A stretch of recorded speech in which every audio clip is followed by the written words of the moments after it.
Excusez-moi. On vient de regarder quoi là, exactement?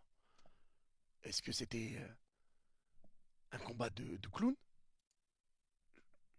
On sait, c'est des matchs de catch ce que fait Retafe. Et aujourd'hui, Retafe a été abominable encore une fois dans l'attitude, dans les fautes d'anti-jeu. Le problème qui se pose avec Retafe, c'est que les arbitres ne les sanctionnent jamais, que ce soit contre le Barça, contre le Real et j'en passe. Les arbitres ne sanctionnent jamais Retafe. Et ça, c'est un fait. C'est pas normal que tu commences à mettre des cartons à la 86, 87e. Les joueurs de Retafe doivent être avertis bien avant. Et tu ne mets jamais de carton, même sur des fautes d'anti-jeu. Tu ne mets pas de carton à cette équipe de Retafe. Et ça, c'est pas possible. C'est pas possible. Maintenant, c'est leur stratégie, tout le temps faire des fautes pour ralentir le jeu, hein, mettre un coup de mou sur le jeu, mettre un coup de frein. Mais aujourd'hui, Retafe a été atroce, dégueulassissime, dégueulasse dans l'attitude. Mais comment c'est possible que Retafe, qui soit dégueulasse dans l'attitude, soit meilleur que le Real Madrid avec ballon? Défensivement, tu te fais ouvrir.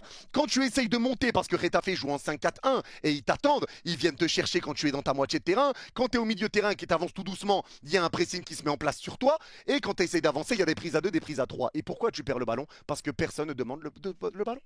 Personne ne le demande. Il n'y a personne qui met de mouvement, il n'y a personne qui met d'intensité, personne ne propose de solution au porteur de balle, il n'y a pas de combinaison, il n'y a pas d'appel de balle, il n'y a pas de joueur qui essaye de créer un espace pour celui qui a le ballon, il n'y a personne qui essaye d'attirer des défenseurs sur lui, il n'y a personne qui bouge, tout le monde est statique. Donc le Real Madrid est monté haut dans la moitié de terrain de Retafe pour ramener du surnombre, mais surnombre pour faire quoi? Parce qu'avec ballon, tu laisses Vini tout seul, tu lui donnes la balle et c'est du Inch'Allah Ball. On est de retour sur le Inch'Allah Ball. Tu espères que Vini te fasse un exploit. C'est tout ce que tu attends, que Vini te fasse un exploit. Alors certains vont tomber sur Vini aujourd'hui, dire que Vini a raté beaucoup de choses, etc. Mais regardez combien de fois Vini est tout seul. Il doit faire la différence tout seul entre Iglesias, Mila et des fois entre 3 joueurs de Retafe. Vous voulez qu'il fasse quoi? Que Vini reparte derrière, que ça joue à la baballe et que jamais tu trouves de solution? Vini essaye de percuter, il essaye de ramener du danger, il essaye de créer des situations, des occasions pour le Real Madrid. Mais ça marche pas parce qu'il n'est pas aidé.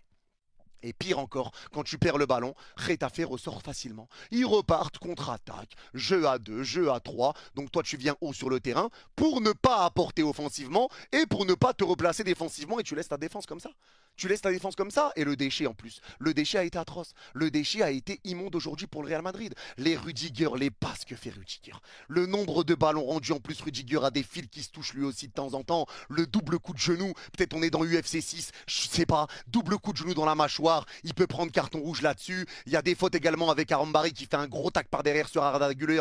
Il peut prendre un carton rouge là-dessus aussi. Il y a des fautes de partout, mais Rudiger a des fois 2 fils qui se touchent et en plus il rate ses passes non-stop. Chouameni, c'est pareil, beaucoup de passes ratées. Comme tu étais hausse dans la moitié de terrain adverse mais qu'il n'y a pas de mouvement, tu essayais de mettre des longs ballons. Tout le monde ratait ses passes. Il y en a un qui devait essayer de les faire. Ça devait être lui le fer de lance de cette équipe. Dans ce genre de jeu-là, ça devait être lui, c'est Alaba. Et Alaba l'a jamais fait.